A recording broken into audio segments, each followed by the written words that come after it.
Eh ben alors, bon, c'est parfait. On va passer à l'Amérique latine et donc à la géopolitique. Alors, si vous êtes candidat et que vous avez passé les épreuves enfin, l'épreuve de SH aujourd'hui, bien sûr, vous pouvez regarder le replay tout à l'heure. Et puis, l'analyse écrite, comme je le disais, est disponible sur Major Prépa et j'ai remis le lien dans le chat. Alors, dans les médias, on va donc parler de ces fameuses instabilités au pluriel et violences au pluriel en Amérique latine, puisque c'était le sujet qui était proposé. Alors, ça, c'est assez classique de l'ESCP, hein, on le disait tout à l'heure, deux termes relativement connexes qui se retrouvent à poser ensemble, et puis une région, en l'occurrence du monde. Alors, une région qu'on n'avait pas vue depuis longtemps, voire très longtemps. J'avoue ne pas me souvenir de la dernière fois dont on a parlé C'est de la, l'Amérique latine. c'est la première fois, La Dimitri, toute première fois, oui. aux Parisiennes. Jusque-là, il n'y a jamais eu l'Amérique latine, donc ça faisait partie des chapitres tous les ans dont on disait attention, par exemple, Ça va finir par l'Inde, tomber. Bon, on le disait voilà, déjà à mon époque, ouais. absolument, hein, l'Inde est jamais tombée, par exemple. Bon, et l'Amérique latine n'était jamais tombée, puisque le module porte sur les Amériques en général. Bon, très souvent, enfin, moi je fais souvent trois chapitres, hein, un chapitre sur les Amériques en général, et puis ensuite un chapitre différencié sur les États-Unis d'une part, et puis l'Amérique latine d'autre part. Alors prise comme un bloc, ce qui est jamais sans poser un certain nombre de difficultés, puisqu'on sait que l'expression est née en fait dans les milieux, dans des milieux qu'on n'appelait pas encore latino-américains, mais sous Napoléon III, et que l'expression de latinité avait plu à Napoléon III parce qu'elle permettait d'opposer une Amérique, disons, catholique, pour faire court, à l'Amérique du Nord protestante. Donc, bon, on sait très bien que le mot d'Amérique latine est déjà un peu piégeux, puisque elle est de moins en moins catholique d'ailleurs, hein. Le protestantisme aujourd'hui est très très important au Brésil, par exemple. Le président Bolsonaro était protestant. Et puis, alors, ce qui était surprenant, moi, ce qui m'a un peu surpris dans l'énoncé, c'est qu'il n'y avait pas latine et Caraïbes.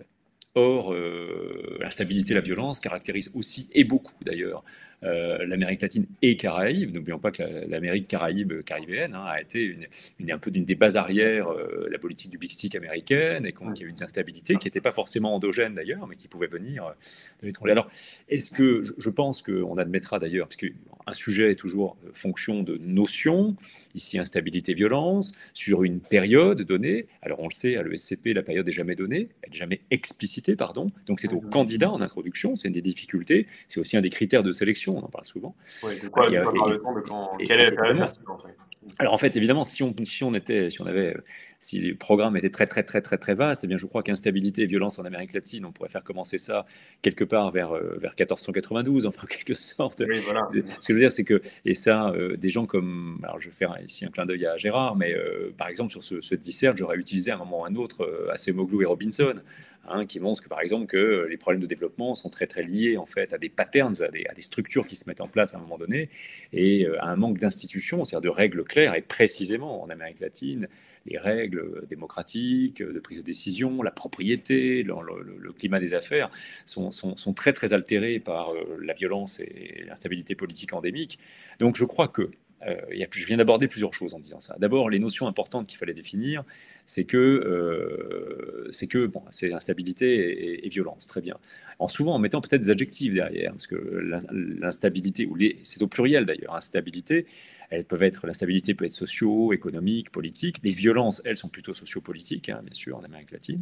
C'est une chose. La période, eh bien évidemment, il fallait embrasser, à mon avis, toute la période du programme, c'est-à-dire démarrer au début du XXe siècle, et même à certains moments, mais attention, il ne s'agit pas de faire un plan chronologique, hein, on ne va pas partir à Christophe Colomb, bien sûr, hein, mais à un moment donné, expliquer qu'en fait, eh bien, l'instabilité chronique en Amérique latine est liée, par exemple, à des inégalités, par exemple, terriennes. On sait que, par exemple, que le Brésil, c'est le pays dans lequel il y a plus de morts liées à la possession de la terre au monde, hein, ou que, par exemple, le Salvador ou le Venezuela, etc., sont des pays dans lesquels la violence, les morts violentes sont pour 100 habitants, si tu veux, les plus élevés du globe. Hein, pendant très très longtemps, Caracas ou San Salvador étaient les villes les plus violentes du monde, par Oui. exemple. Donc c'est un phénomène qui est très ancien, et il faudra à un certain moment donné, on verra tout à l'heure une forme de plan possible, mais il faudra à un moment donné essayer de montrer que c'est lié au fond en quelque sorte à la structuration, à la construction même de ce qui est devenu l'Amérique latine.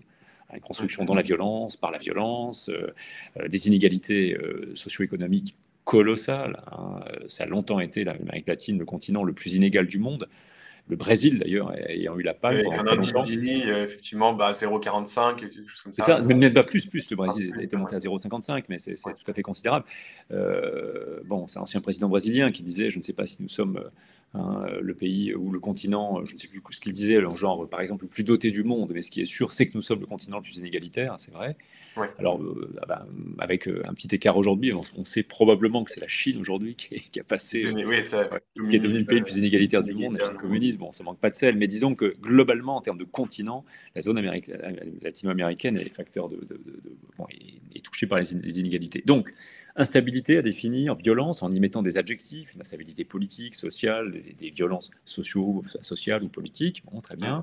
Dedans, ça veut dire l'instabilité, la violence peut être d'État. On sait bien qu'il y a eu des dictatures militaires, notamment en Amérique latine, qui ont provoqué une violence extrêmement importante en s'attaquant à l'époque à la gauche, à l'extrême gauche. Mais inversement, il y a des guérillas marxistes qui ont été facteurs de violence. On pense évidemment au Sentier Ouais, Lumineux. Sentier Lumineux au Pérou, Tout à il y a eu les fait. FARC aussi, bien Et les sûr. FARC, alors évidemment, donc il y a une tradition également de guerrieros qui ont participé à des formes d'instabilité, hein, et donc à des formes de violence, puisqu'une partie, tu parlais des Sentiers Lumineux, mais finalement ont glissé pour se financer vers les trafics de drogue et l'ont encouragé. Donc Ouais, bien sûr. ici, on touche en quelque sorte de manière matricielle un peu à l'Amérique latine, c'est-à-dire très très fortes inégalités agricoles, agraires, la question évidemment de la production de la drogue, en tout cas pour l'Amérique andine, mais les canaux de circulation sont les bandes armées très souvent mexicaines. Le Mexique, par exemple, c'est le pays au monde où par habitant, il y a le plus de gens qui quittent leur domicile parce qu'ils se retrouvent au milieu de luttes de bandes armées. Et là, on est dans une violence qui est plutôt sociale et souvent privatisée, puisque ce sont des bandes armées qui sont elles-mêmes équipées en but contre l'État, les cartels, bien sûr. Ouais. La période, eh bien, j'aurais commencé au tout début du programme, c'est-à-dire au début du XXe siècle, tout en rappelant à certains moments dans la dissertation que ce qu'on constate depuis le début du XXe siècle, en fait, est dû, en fait, et c'est là où Acemoglu et Robinson sont fantastiques, hein, Why Nations Fail, traduit en français très pudiquement par pourquoi certaines nations réussissent mieux que d'autres. En anglais, ils sont assez cash, hein, en disant voilà pourquoi il y a des pays qui réussissent pas. En fait, hein. Eh bien, j'aurais montré que là, il y a une partie de la structuration même très ancienne de l'Amérique latine qui explique cela. Oui, on pouvait remonter au zapatisme, hein, même, hein, au début Mais, du mais, 20. mais, mais, mais il faut à un moment donné expliquer que c'est lié à la construction historique, Ouais, c'est-à-dire avec des inégalités territoriales terribles, avec évidemment l'alliance du sabre et du goupillon. Bon, bien sûr, alors on pouvait parler de féminicide comme violence, bien sûr, hein, bon, c'est un continent dur à tout niveau, bien sûr. Ouais. Et puis, bon, ben, pour l'espace, encore une fois, Amérique latine, néanmoins, bon, on y ajoute en général l'Amérique caribéenne. Ça me semble important d'en parler encore une fois parce que il y a eu également énormément de violences depuis le début du XXe siècle à cause de la politique du Big Stick. Et donc, les violences peuvent être exogènes, venir des États-Unis, par exemple, endogènes, venir de l'État, la violence étatique, endogènes, venir de bandes armées ou d'inégalités, c'est simplement, ou de règlements de compte entre populations. Et donc, ça permet de dessiner peut-être, on arrive peut-être vers une forme de plan, tu voulais finir vers 19h15, on va essayer de faire ça comme ça. Là-dessus, on peut tout à fait traiter cela par un plan analytique. Au préalable, je me rends compte que je n'ai pas évoqué de problématique. C'est difficile de problématiser, néanmoins.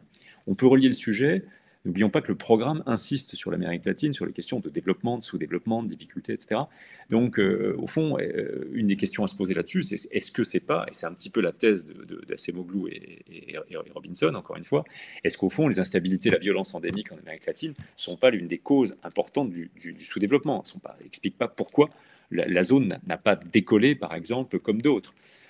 L'Asie, par exemple, notamment l'Asie de l'Est, bon, qui elle est pauvre en matières premières aussi, mais enfin se caractérise la Corée du Sud, le Ouais. Japon, la Alors, en Chine. fait, c'était moins clair. Il y a un moment, je ne sais pas si tu te rappelles, une de The Economist, je crois qu'il date de 2009, Brésil Takes Off. Je ne sais pas si tu te rappelles de cette Si, une bien ou pas. sûr, mais Ouais. justement, moi souvent quand je montre en cours justement des couvertures des économistes, alors tu vois le Brésil prend son décollage, et puis ensuite donc, la couverture montrait le Oui, Christ c'était des hein, Corcovado. en train de décoller, Voilà. et puis ensuite on le voyait enfin en fait connaître un crash, et puis quelques années plus tard les économistes disaient au fond, mais je sais plus, enfin bon, c'était un peu grossier la couverture, mais qu'est-ce qui a merdé? Qu'est-ce qui a raté? Bon, Ouais, bon. c'est ça. Alors, et on a vu, par exemple, tu parlais du Brésil à l'instant, la violence d'État, même, enfin, pardon, la violence sociale mais encouragé par Bolsonaro très récemment. Donc là-dessus, moi je pense que l'idée, c'est de se poser la question de savoir si au fond, ces violences et instabilités qui sont un legs du passé, est-ce qu'elles n'handicapent pas encore aujourd'hui le développement en Amérique latine? Est-ce qu'elles ne sont pas peut-être le principal obstacle en fait, hein, au développement en Amérique latine? Ou alors se dire qu'au fond, si c'est le lot de l'Amérique latine depuis quasiment sa naissance, est-ce que pour autant les États aujourd'hui n'ont pas cherché, à l'endiguer, et de quelle manière? Partant de là, on peut tout à fait faire une sorte de plan analytique, c'est-à-dire essayer d'abord de faire une typologie, hein, des instabilités et des violences, en montrant le lien. C'est un sujet en et quand même. Donc il Ouais. s'agit de voir Oui, comment les réalité instabilités sociale, économique. provoquent de la Ouais. violence, ou au contraire, comment est-ce qu'elles provoquent ou elles découlent de la violence, essayer d'éclairer, enfin, les modalités de ce lien, de faire une partie un peu factorielle pour expliquer d'où ça vient historiquement, comment aussi, quels en sont les facteurs, c'est beaucoup lié, enfin, aux matières premières, à la terre, aux matières premières du sous-sol, par exemple. Tu parlais par exemple du Mexique, c'est typiquement un territoire dans lequel les inégalités sociales sont très fortes, et puis elles sont très très zonées entre un Mexique nord qui a profité de la croissance américaine, le sud, le Oui, Chiapas. voilà, des maquiladoras à ce moment, bon, qui ont un peu Absolument. périclité depuis, oui, bien sûr. Mais... Absolument. Alors on parle d'instabilité liée à l'environnement. Attention, l'environnement, ça a plein de sens, je ne sais pas trop. Mais... Et puis faire une troisième partie en voyant comment les acteurs sur le terrain, c'est-à-dire l'État, la société civile, hein, les églises par exemple, cherchent à lutter contre ce couple un peu infernal en fait, qui empoisonne l'histoire latino-américaine. Hein.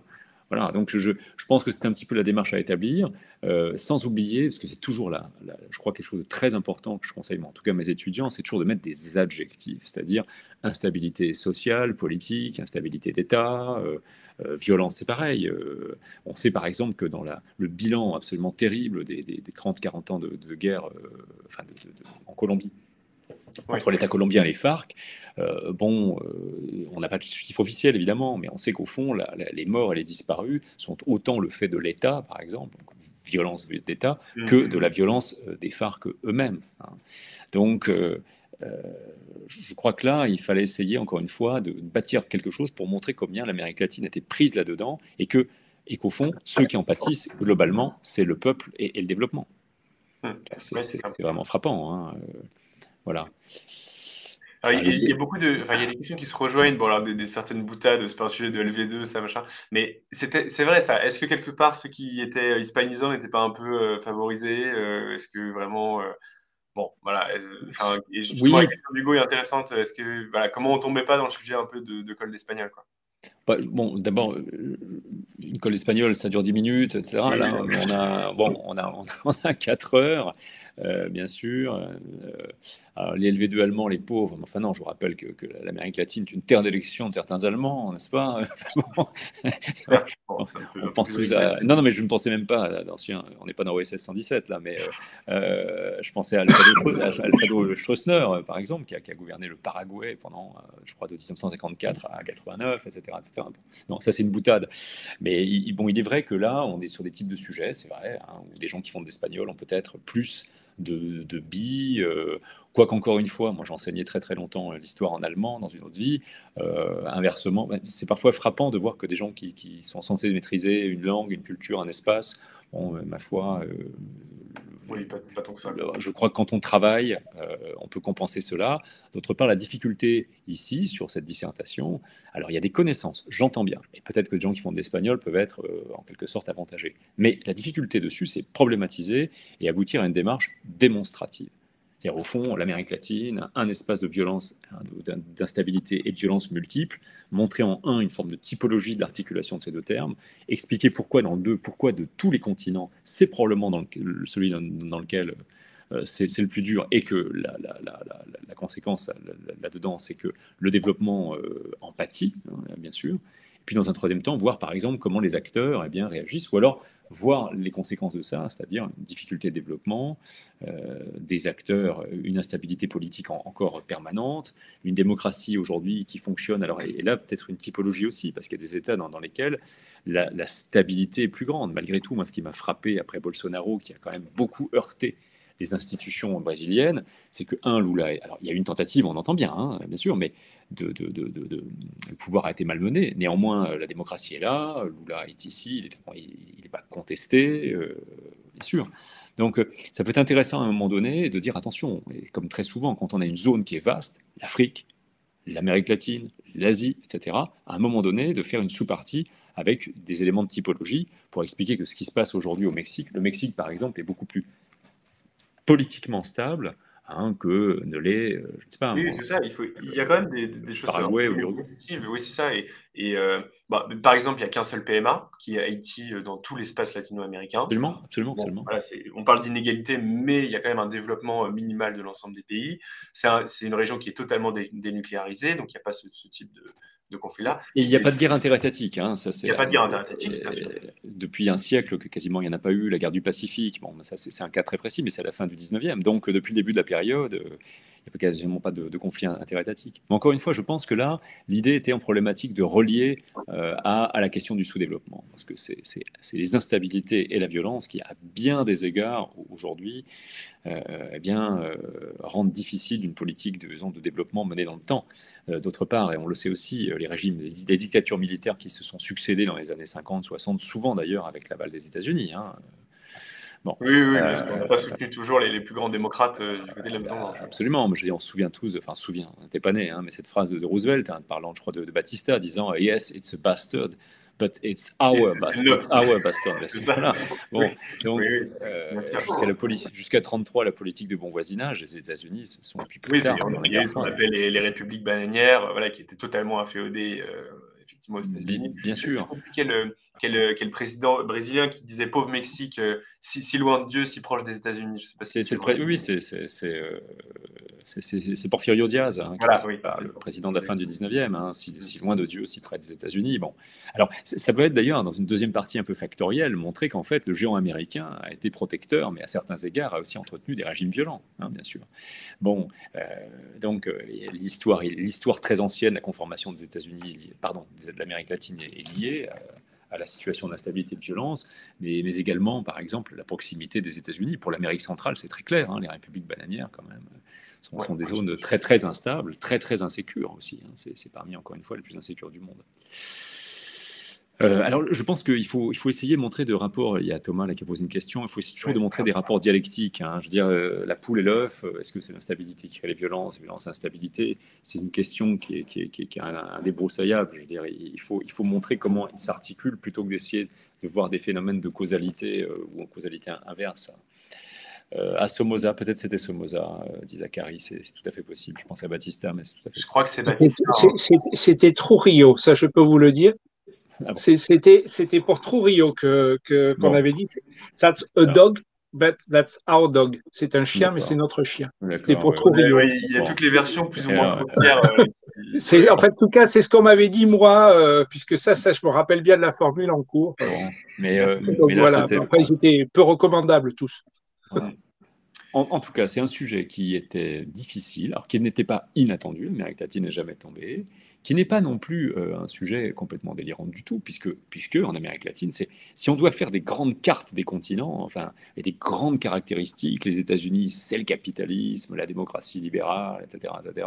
L'Amérique latine, c'est l'inégalité, les violences sociopolitiques. L'Asie, aujourd'hui, c'est l'émergence. Si on doit, in fine, parfois, il m'arrive à la fin de l'année de donner 3-4 adjectifs par zone pour essayer de bien recentrer, après avoir ouvert les poupées gigognes, à un moment donné, il faut bien les replacer et dire, bon, si vous devez avoir les idées claires, in fine, voilà où on arrive, en quelque sorte. Il y a encore beaucoup de questions. Là, on va malheureusement devoir passer bien sûr. On va être hors délai. Alors, j'accueille déjà Frédéric sur le plateau là, qui nous fait des... Est-ce que je peux rajouter quelque chose en 3 secondes? Je t'en prie, Gérard. Je me suis aperçu que j'ai bien réfléchi à la Banque centrale. Évidemment, il fallait définir ce qu'était l'inflation et montrer que selon les causes de l'inflation, parce que je me suis laissé après distraire par une question et je me suis aperçu que toute une partie de ce à quoi j'avais réfléchi, il fallait bien expliquer que l'inflation est multifactorielle et que selon les types d'inflation, quand c'est l'inflation importée, la Banque centrale a beaucoup de mal à lutter contre. Voilà. Donc, il fallait quand même réfléchir aussi beaucoup sur l'inflation. Alors, il faut revenir à l'Amérique latine pour passer la parole à Frédéric, l'autre. Et oui. C'était une transition sur le Nouveau Monde, là. Le Nouveau Parfait. Monde. Hein, Parfait. Le Nouveau Monde. On était la transition, elle est pas mal pour le coup. Parce que là, mais complète. Si ça se trouve, puisque les gens aiment les complots, peut-être que les concepteurs de Géopo et de SH s'étaient appelés en disant on va faire un doublé, l'Amérique latine le matin, le Nouveau Monde, etc. Ça serait génial. Bon, évidemment non, hein, c'est une fake news. Oui, c'était pas très malin, on en parlait avec Frédéric tout à l'heure, c'était pas très malin de centrer sa dissertation sur l'Amérique et sur Christophe Colomb. De l'après-midi, j'entends. Voilà. Mais Frédéric, alors c'est tout le CA de la PHEC qui est là, on teste la... Absolument, absolument, je vois ça. Oui. Bon, bonne soirée alors. Voilà. Et bonne continuation aux candidats qui prennent bien 2-3 jours pour souffler un gros coup et puis entamer la deuxième semaine avec succès. Exactement. Bon, et pour les questions auxquelles on n'a pas répondu, je vous invite aussi à retrouver l'analyse écrite. Hein. Il y a aussi beaucoup d'éléments intéressants, que ce soit en ESH ou en géopolitique. Donc voilà, là, le temps nous est légèrement compté ce soir-là. D'habitude, on est un peu plus long, mais là, voilà, on est un peu au pas de charge. Merci à tous les deux. Et puis, je laisse Merci. La parole à l'autre Frédéric. Le meilleur, enfin, j'ai le meilleur, mais non, parce que j'ai encore. Non, ne dis pas ça. Bonsoir.